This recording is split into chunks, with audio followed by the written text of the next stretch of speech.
Wake up call.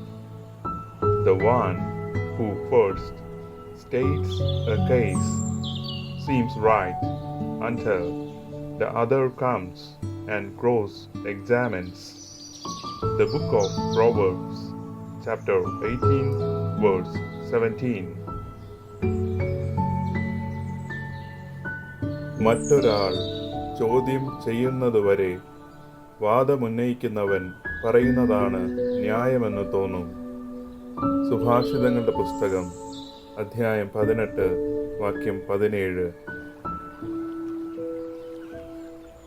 Good morning. Laudetur Jesus Christus.